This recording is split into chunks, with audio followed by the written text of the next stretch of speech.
100% compliance, so we're good there too. Do we have any comments or questions about the August 2011 performance reports?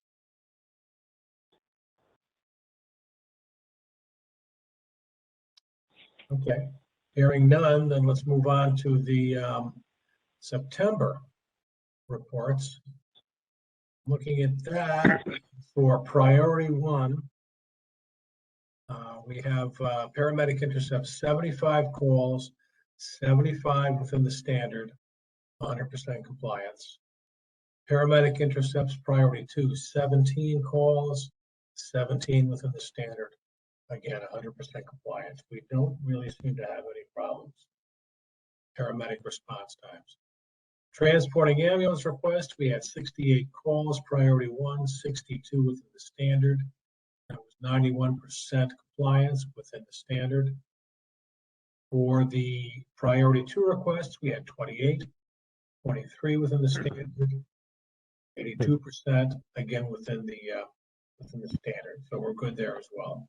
Does anybody? I have just one minor thing that we should discuss is that most of the times that the priority two ambulances don't show up in time is that they're coming from Yale.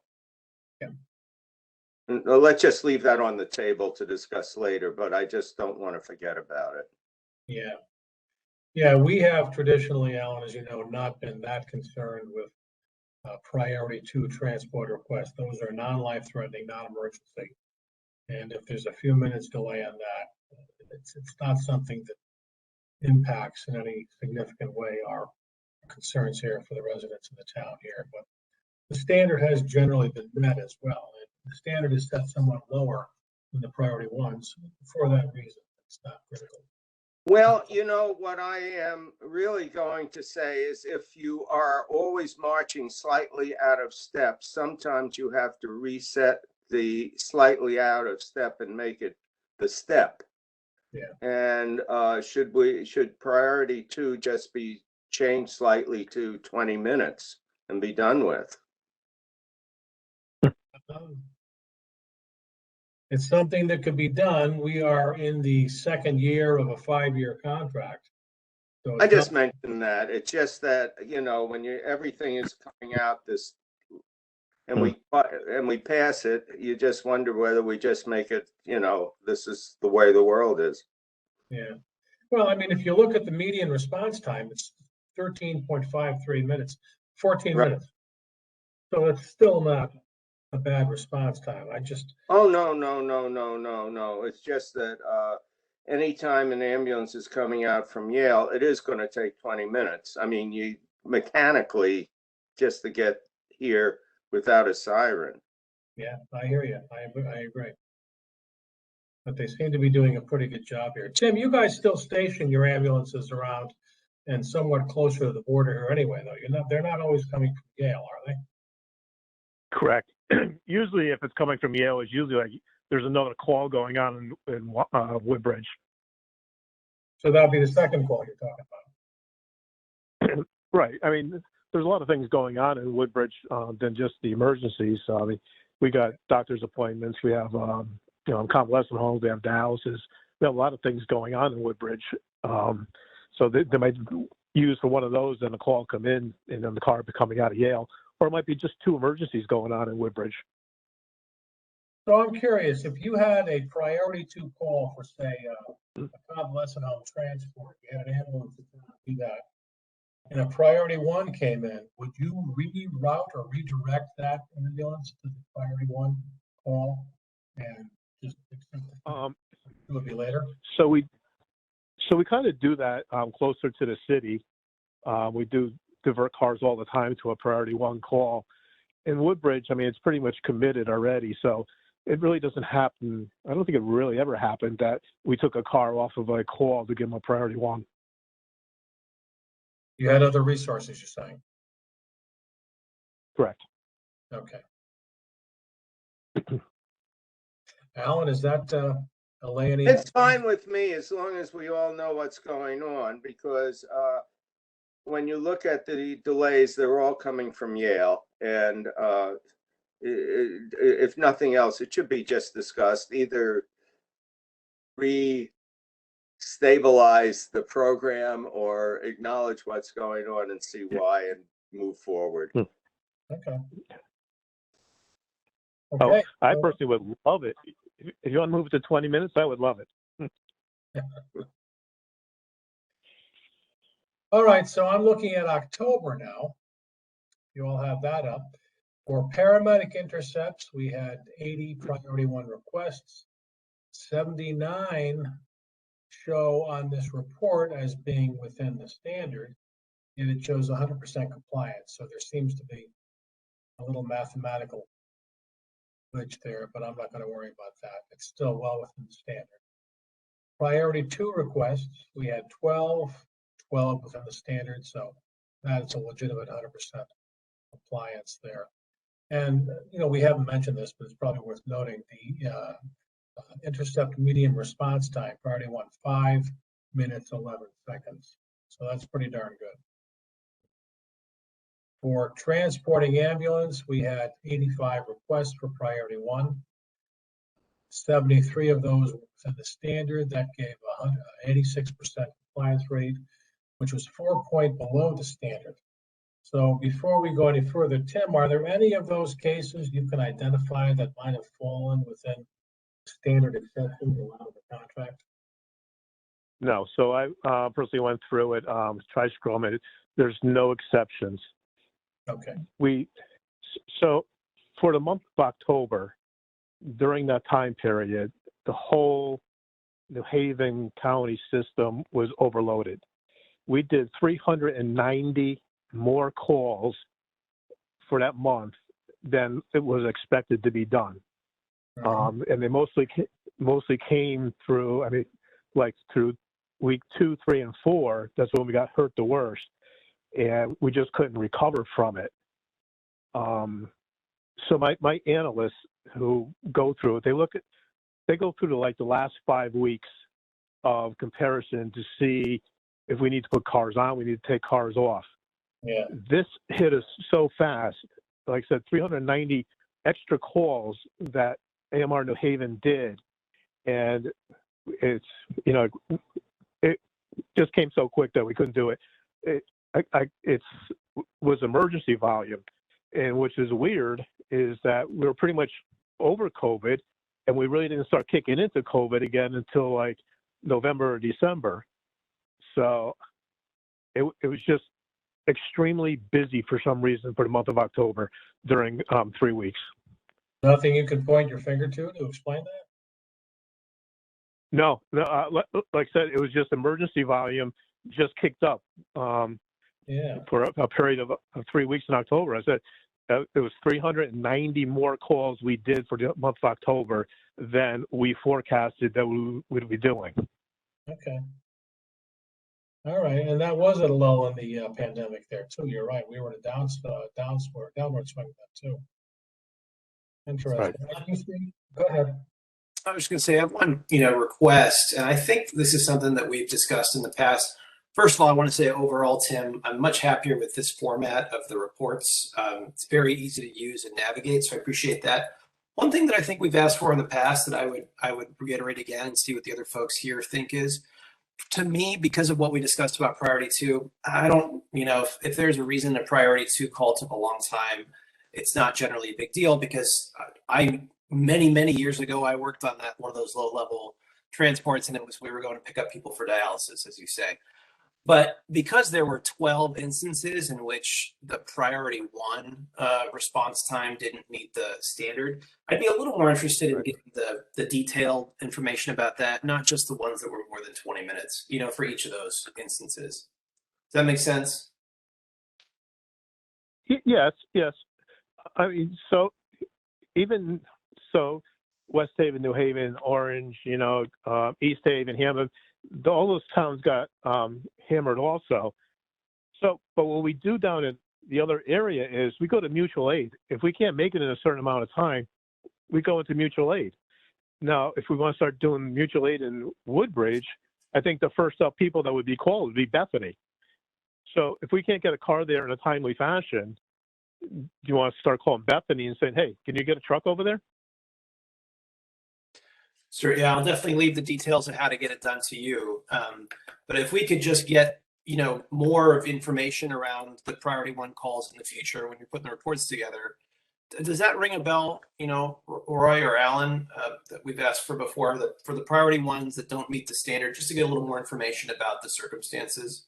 Because it saves us having to ask you the question, Like, detail a little bit down further on the report there, Ben. And, going to Alan's comment earlier, I mean, cars coming from Yale. And if you look at the 2 priority ones he has listed there that exceeded 20 minutes, one was a car coming from Yale, one was a car coming from St. Raphael. So, I think. But there were 12 priority ones that didn't meet the standard. We only have information about 2. And we only looked at those that didn't meet over 20 minutes. So there's a gap of information there. I agree. The trouble with mutual aid from Bethany is a weak sister.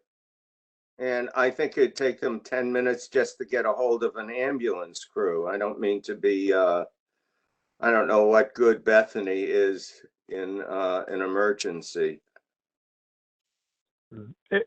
Exactly. Are they Northwest or what?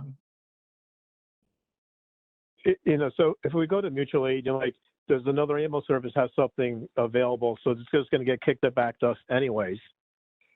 I mean, the rest of the month look good. I could dig into more of October, let you know. So the priority ones, do you want to know why we couldn't get there or what the outcome was of the patient? I mean, all these patients went to the hospital priority 2.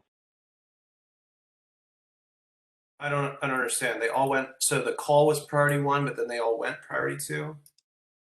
Correct. So almost all the calls we get are priority 1. We go in there, lights and siren, like the medics on scene, they get their lights and siren, we get there, and it's determined, well, we don't have to go to the hospital with lights and siren. We can go to the hospital, a nice easy ride. We don't have to worry about flying down the street. So they go, most of them, I think all of them went to the hospital priority 2. Okay. It would just classify once you actually get to the patient. I'm sorry, what? So you reclassify the call once you actually get hands on the patient. Correct. Again, sometimes it'd be nice if even the medic that shows up on scene, if they said, hey, this isn't a priority 1, and they knock the ambulance down to a priority 2. Because there's sometimes but they have their hands full, they don't think about it. They're working on stuff, and the police department's there to working on it. Sometimes they just call the ambulance or call AMR and go, hey, look, this is a priority 2 patient. They don't have to come here priority 1. And then we could adjust that. We could put in the notes that the car was reduced to a priority 2. Okay. Would that be helpful, guys? Do you think that's something to do?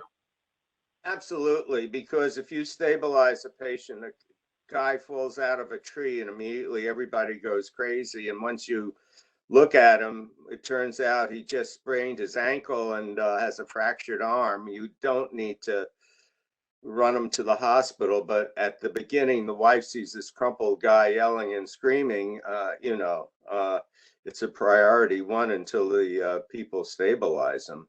And then it's obviously a 2. Exactly. And the only other request, I really like the map, but for some reason, the last couple of meetings, there's always been data points up in Baffin Island in Canada, and so the map is not interpretable. And they still made it in 20 minutes. Isn't that amazing? Very impressive. Oh, yeah, very impressive. So if there's any way, Tim, to just remove that, that noise, that'd be great. Because I find it very interesting to see where things are happening around town. Okay, yes. I never really pay attention to the last page. I'll look at it and we'll see what I can do to get them removed. Thanks. Because when when the pot shops start opening up, we want to look for some ammo to close them down when all of your calls are coming right around, whatever. So. Right. Okay, just to finish up for this month, we had for priority 2 ambulance transport, 22 calls, 18 within the standard, so that's an 82% compliance.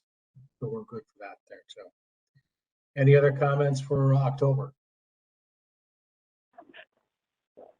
Move along to November, see what we have there. Paramedic intercepts, priority 1, 62 calls, 62 within the standard, 100% compliance. Priority 2, paramedic intercepts, 17 calls, 17 within the standard, again, 100%. And the median response time for priority 1, 5 minutes, 9 seconds, so that's par for the course for us. Transporting ambulance requests, 60, priority 1, 54 within the standard, 90% compliance, so that's good. Priority 2 or 28 calls, 24 within the standard, 86% compliance, we're good. Any comments about November? Okay, go on to December. We had 86 priority 1 paramedic intercepts, pardon me, 88 within the standard, 100% compliance. 18 priority 2, 18 within the standard, 100% compliance. That's great. Time slipped, it was 5 minutes and 64 seconds. I don't know, there was 64 seconds in a minute, but not questioning that too closely at this point. Priority 1 ambulance request, 80, 73 within the standard, 91% compliance. 31 priority 2, 27 within the standard, 87% compliance. We're good there too. Do you have any comments about December of 2021? And we can kick off 2022 with the January report. This was a busy month, Tim. 102 priority 1 paramedic intercepts and 102 within the standard. So a lot of business, but you kept up with it there. So that was good. Any reason you can think of why we had so many calls in January? No, it's as much as October was a hit for a lot of calls. It's been continuously staying up there. Yeah. Okay. Interesting. Of course, that was the peak of the COVID, the most recent COVID thing too. It may have something to do with it, I guess. Priority 2, 18 within the standard, 100% compliance. So paramedic intercepts remain good. And despite the volume of calls, the median response time for priority 1 paramedic intercepts was 5.5 minutes. So that's pretty good. The transporting ambulance requests, 90 priority 1 calls, 82 within the standard, that's 91% compliance. And for priority 2, 34, 31 within the standard, 91% compliance. So again, very good. Does anybody have any comments or questions about these? I sent you all earlier, about an hour or so ago, a summary spreadsheet for all of the statistics that we had compiled for 2021, as we have been doing for more than the past decade. Have you seen that? I have a question for Tim on that. The overdose poisoning were 13 and the suicide attempt was 76. And I read in the Times that basically sodium nitrite is the thing to go to now. Have you seen any sodium nitrite attempts? No. The only thing we have is fentanyl and marijuana laced with fentanyl and heroin. I've never seen or heard of that yet. It was basically, I don't know, they're trying to ban sodium nitrite on Amazon because you can order it, and I guess if you take enough of it, you kill yourself. Which, what can you say? I don't know what you do to reverse it other than alkaline solutions or something. But I was wondering if you had any. No, what is that used for? A preservative. It's in everything. Okay. A little Okay, pinch. okay. Big pinch, you die. It's always what all of those processed meats, salami, stuff like that are packed with, sodium nitrite, sodium nitrate. It's exactly what Dr. Davidson's describing. I didn't realize that there's an uptrend. I just looked at it, but yeah, it's strange. Have you seen any in the emergency room or in? No, Oliver is really the ER guy. I'm all inpatient, so I just get the vets, just the vets with breathing problems and heart problems, and Nobody overdosing on prosciutto then. impossible, can't be done. Ask any Italian. Okay. Okay, so do you see that annual summary report there? Has anybody had a chance to look at it? Have any thoughts or comments about that?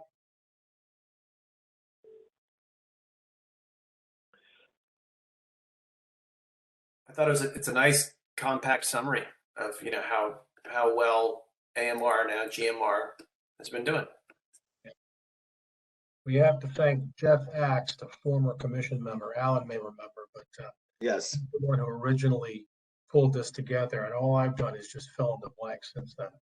But it is a nice little report, so it's very helpful. I don't include all the detail on the causes and maps and so forth. I just give the raw numbers here. But in terms of describing the kind of performance we've seen from AMR, and especially considering that priority one paramedic really is the key statistic we focus on. I mean, that's, to me, pretty good performance there.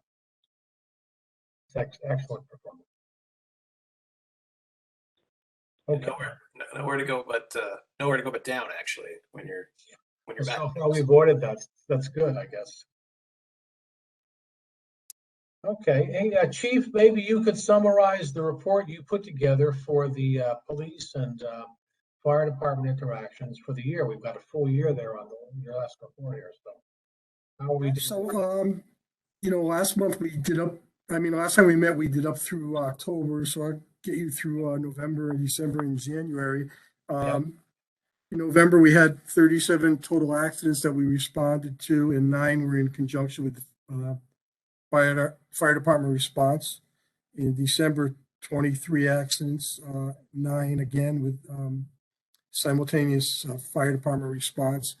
And then in last month in January, 31 and 3 times when the fire department responded. And all 3 of those months, nothing of any significance. Everything went well, and there were no problems encountered.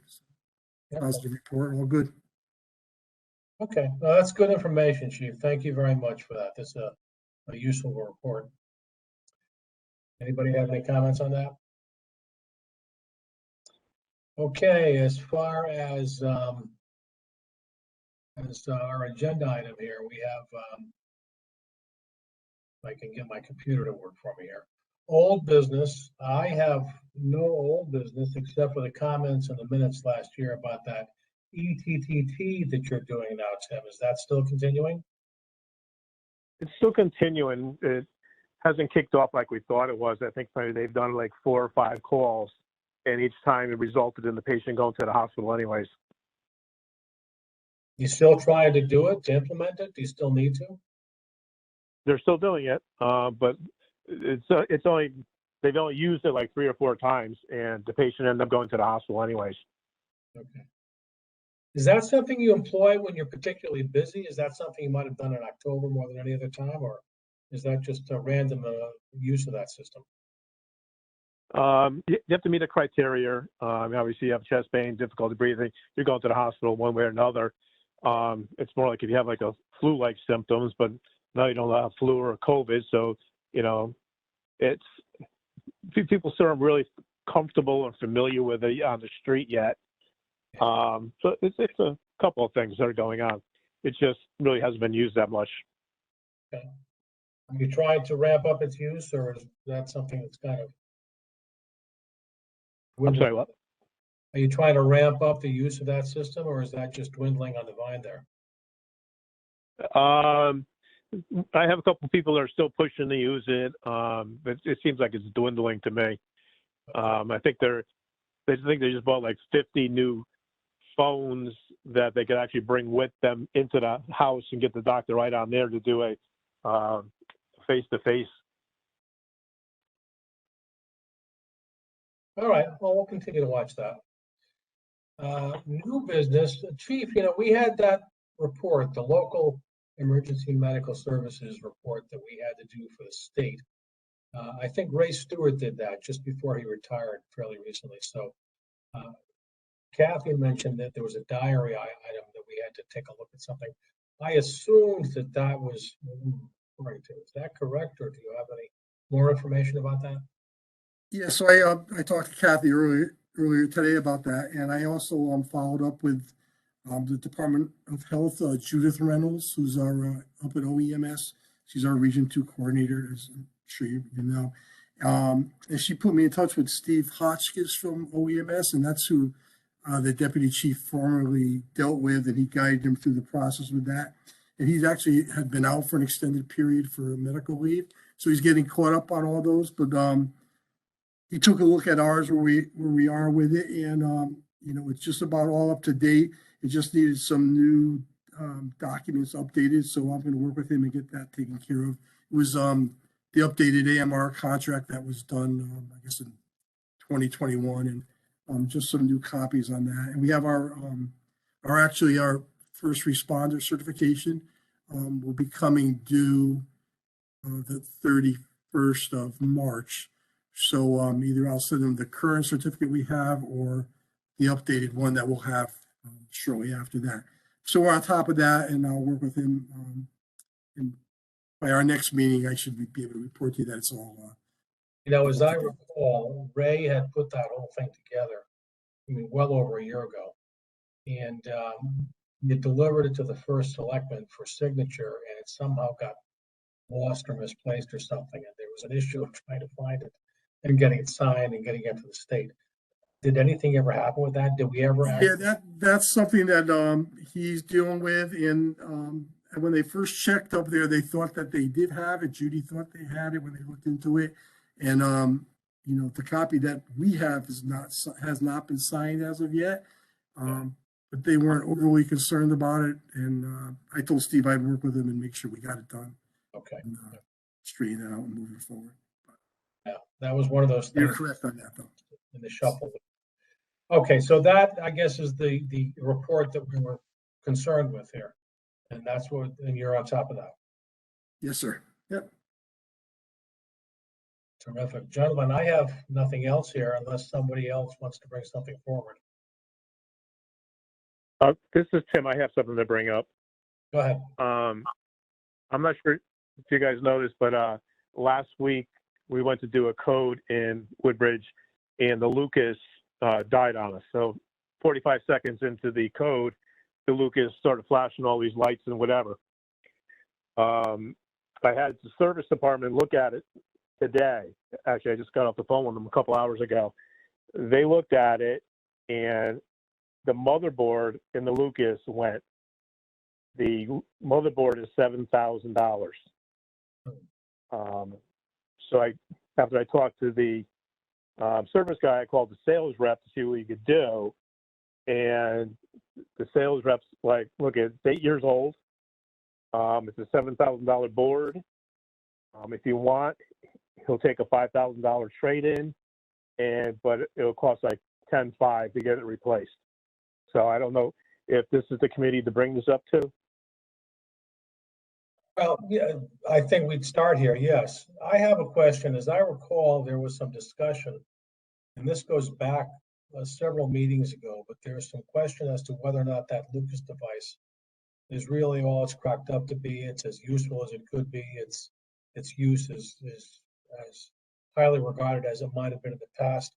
I'll defer to the doctors on the panel here, but what's the current thinking about that device and its utility? Well, I can tell you Oliver is really the person who has the strongest opinions about it. I think he probably knows the data the best. When these types of studies are done comparing these devices and humans, I don't know if the human, piece of it is done strictly under real world conditions. What I mean to say is you might see studies that are sort of critical of these devices comparing them to like trained people, but good high quality chest compressions out in the real world are just not as common as I would like to see, unfortunately. So I don't have the answer. I'm willing to do some research. I'll tell you, I'm always skeptical of those critical comparisons. It seems sort of intuitive that it would be useful. So that's a lot of talking to say. I don't really know, but I can look into it further. And I think Oliver has a strong opinion about it. I'd like to hear from him. I'm sorry he's not here tonight. Hey, Tim, that device, where did it come from? Did the town furnish that? Was it donated by the fire department? What happened? I believe the fire department bought it. They did. Yeah, I checked with the finance director, and also I spoke to the fire chief about it. We were trying to clarify that also last week when we heard about it, and that's correct. So the fire department purchased it, and they donated, for use on the medic car. But Okay. the fire chief was in agreement to have it serviced or see if it's worthy of being serviced, or worth the cost. And I guess that's Tim just explained.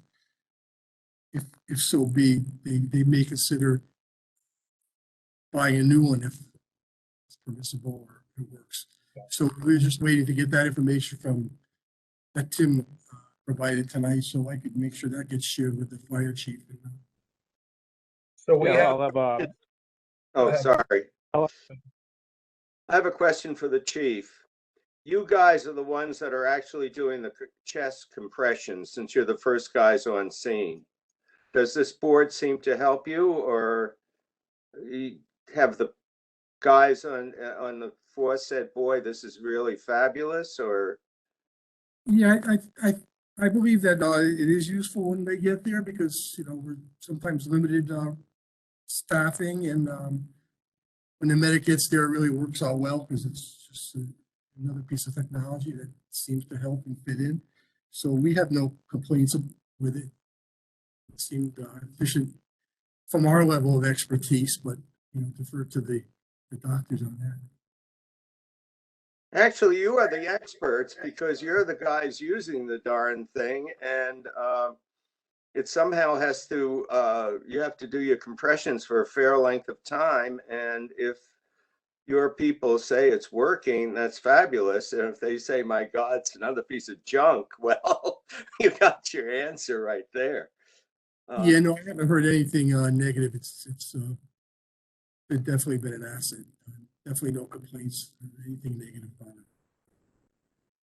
Okay, so it sounds like there's some conversations going on between you, the fire department, and Tony about Yes. where this is going to come from and how we're going to handle a replacement on this.